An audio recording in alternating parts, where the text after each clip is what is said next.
Hi, I'm Dr. Boyce Watkins. Welcome to Financial Lovemaking. I'm the guy with the tiny frog in my voice because it's Monday morning and I'm getting over a cold. But I'm here with my buddy partner and co-host, Miss S. Tia Brown, the entertainment director at Ebony Magazine. How you doing today, Tia? I'm doing well. I'm sorry that you're not feeling so well, but I'm happy you're thugging it out and recording today. I appreciate you. That's right, Boyce Watkins, thugging it out, thugging it out in 2015 because that's what I But, am. but I am a G. I know, right? Don't get me throwing up gang signs and stuff. Next headline: Dr. Boyce Watkins is gang affiliated. You know, let me ask you this: you were telling me about some stuff that you saw that came from what Real Housewives of Atlanta? Am I right? Yes, Real Housewives of Atlanta. In one of the recent episodes, the girls had a gathering at Candy Burris' house, and one of the new cast members, Demetria McKinney, decides to share in a sister circle where they're talking about relationships some very detailed information about hers. She's apparently dating Roger Bob, who's a big time producer, who's worked with Tyler Perry, had a number of hit shows. She says they were dating on and off for the last 8 years. She also says, and the D is exquisite. A little Oh, TMI, right? Roger Bob is considered a pretty good catch. Single, successful, attractive. And, I thought it was odd that Demetria did so much disclosing. Number one, saying his name. None of the other ladies disclosed who they were dating. They just kind of talked about the time period. And number two, sharing about their sexual exploits. Well, there's always going to be a little bit of hate when you do that. So one of the ladies in the circle shares that she too has dated Roger Bob and that there was some overlap in the time period in which they were dating. Dun dun dun dun. mm, Well, to me, I just really thought this was a big ego play on both ladies' parts. When you catch a big fish, as they say, you want to let people know. So both of them were kind of talking about, in my opinion, kind of showing how long they are, how they're hanging by saying that they snagged Roger, and it ultimately only left them both with egg on the face. He's dating both of you, he's winning, and now you're both embarrassed and hurt. What do you think, boys? well, I think that bragging about who you're with, that's just kind of strange to me anyway. I mean, that right there is indicative to me that not only did he not take their relationship seriously, but they don't take the relationship seriously. I've never in my life, cared for a woman and then went out to my friends bragging about the catch and said, "Oh, the pee is exquisite," or whatever. I don't. You don't do that when you really care about somebody. Now you might do that if you think of somebody as a trophy, and maybe that's what these shows are about, right? It's all built on, I am a special person because of who I was with, right? I'm defining myself by these external factors, like, oh, I've been screwing this person, had a baby with that person, married that person, so therefore I am somebody now. And I think right there you're starting off with this premise of superficiality that to me at that point undermines the meaning and validity of everything else you have to say about your relationships. So I I don't have any sympathy for him at all. I mean that's my 2 cents. I completely agree. Yeah. When the name was mentioned, that type of trophy mentality was one of the first things that came to mind. It's, I have this great, successful man and he is mine. I'm putting the stamp on him. Well, when you're in a city where everybody's going after the same few trophies, sometimes people want to knock you off that pedestal. And, we always talk about valuing people. And again, we don't know what's going on in any of these relationships. It's TV. But if we take it at face value, sometimes going after the biggest fish isn't always the most advantageous strategy when it comes to love and money. Yes, it's great to say you can find someone who's a provider, but also a lot of people are also gunning for that same person, and you have no way of knowing whether or not they want that person because they genuinely care about him or because of what he or she may have, and vice versa. Well, if you listen to to just what most relationship scientists will say, um, you know, men that are wealthy and powerful are more likely to practice their own version of polygamy, if you want to call it that. It might not be formal polygamy, like I'm like marrying multiple people, But actually, they say subconsciously, when wealthy men have several divorces and remarriages over the course of time, there's actually a theory that says that they're subconsciously practicing polygamy, because polygamy's been practiced in, I think, over 75% of all societies throughout human history. But the interesting thing about polygamy is that even in polygamous societies, most people are not polygamous. It's really something reserved for the rich and the famous. So effectively, what you can see in so many cases with a guy like this, he's literally got more women coming at him than he can possibly count, because there's something maybe in certain women that want the trophies, if you will, that allow them, that don't let them say, I want, as Chris Rock said, you don't say, I want a man like that. You say, I want that man. Damn. Right? I want him. I want him. So then you get in these crazy competitions, where basically you're giving the D away to the highest bidder, meaning whoever can lower their standards the most can be added to the roster, and then you might have these guys that literally are managing many relationships at one time. And so my argument is, I think there has to be a point where you decide, okay, what is it that I say I want versus what do I really want. If you really want something that is exclusively yours, that you can sort of put your stamp on and know that it's yours and only yours, maybe you have to look for the signs and not always go after that big trophy.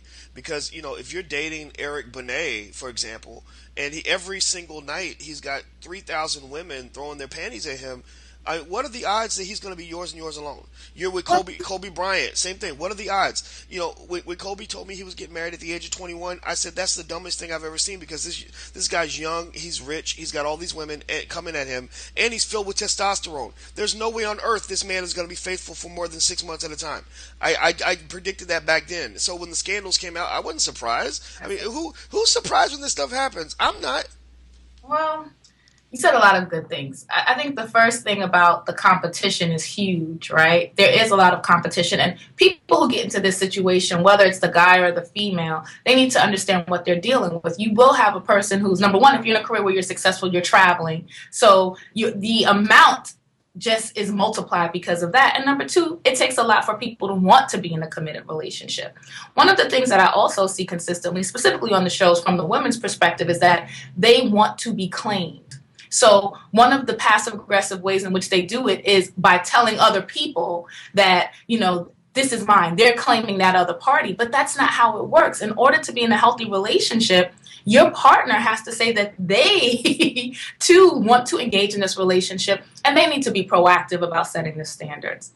So, it's really a challenge. I don't want to discourage men or women from going after successful people. I think that you can have a happy, healthy relationship, but both parties have to be willing and able to be monogamous. And I want to point out that polygamy is still very different than infidelity. In polygamy, even though it's usually imbalanced because it's the man who has multiple wives, at least there's a contract in which you're engaged in saying that I understand that there's going to be X number of parties involved, and I am going to be equally emotionally and financially responsible based on that. We're talking about infidelity. Well, I don't agree with you, I'm not qualified to debate the subtleties of polygamy, but I can say that, for example, a friend of mine that's from Botswana said that, actually, no Malanga Moshali Moses, she's the creator of HealthyBlackWoman.com. Just throw her name out. Yeah, there you go. I'll just throw it out there. She said that, in her country, you have the big house and the little house, and there's no sort of formal. The little house is the mistress, the other person you take care of. And she said, for some men, not all, we're not stereotyping here. There's not a legal contract per se, but there is there is sort of a verbal contract, an ethical contract, where you kind of know, look, I have a responsibility for multiple people, and I think that big house, little house analogy might help people understand the way certain men think. I'm not going to say all men, but there's also a difference between polygamy, this kind of situation where it's a known mistress, and then overall just infidelity. Well, in the but that's the thing though. In the United States, men are not allowed to have known mistresses, right? Let's just be clear. How many times do you and I, when we read all these celebrity stories, you more so than me, how often do you see a celebrity divorce and the first thing listed on the divorce papers is what? Infidelity. Every single time, and it's almost, infidelity is usually not the reason for the divorce. It's right. Because you've broken my feelings of loyalty and respect. When many times, especially in high profile relationships, there are understandings. just as they are in this situation with the big house and the little house. What happens is when a person expects to be number one and they aren't treated in that manner anymore, everything begins to fall apart. Now that I can see, and I think and I think people should come up with whatever agreements they're most comfortable with. I think that there is a lot of confusion there because if you ask a lot of people, well, would you tolerate infidelity of any form? Most people are like, hell no, right? When the truth is maybe subtly or deep down they allow certain things to occur. And what's also interesting too, and this is something I had to explain to my daughters to help them understand men, is I said, look, you got to understand that that sometimes there's a disconnect between a man's heart and his D, right? His what he might want sexually. That word, Right, huh? right. There you go. I'm gonna start talking about the D. But there are some cases where his body wants one thing and his heart wants another. And I said, I said, look, I'm not telling you how to pursue these relationships, but I can say that you have to make a decision about what's really most important for you, because sometimes you may run into situations where the man, he has almost, you can think of it like a house, and then you have the basement. The basement might be where everything's happening that's not in view, and the house is what everyone else sees, right? And sometimes for some people, the relationship can be the house, and in the basement, there can be a whole lot going on in the basement. And the question is, does it matter what's happening in the basement, or can you ignore what's happening in the basement because you're only focused on the house? And I think that's the dilemma that a lot of people run into, especially when you date somebody that is very appealing, that has a whole lot of options.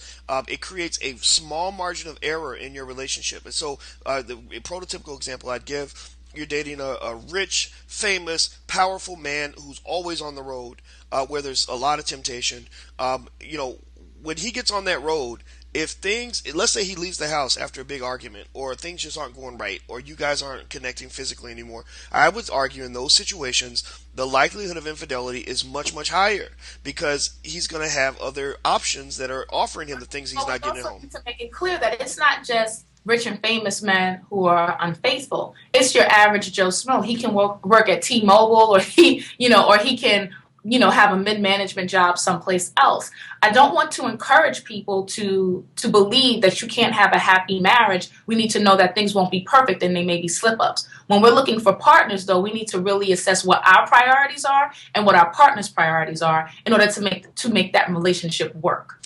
Well, let me throw in another Chris Rock quote, though. Remember when Chris said, he said a man is, he believes, and I don't agree with this. Remember when he said, I kind of agree with this to a point.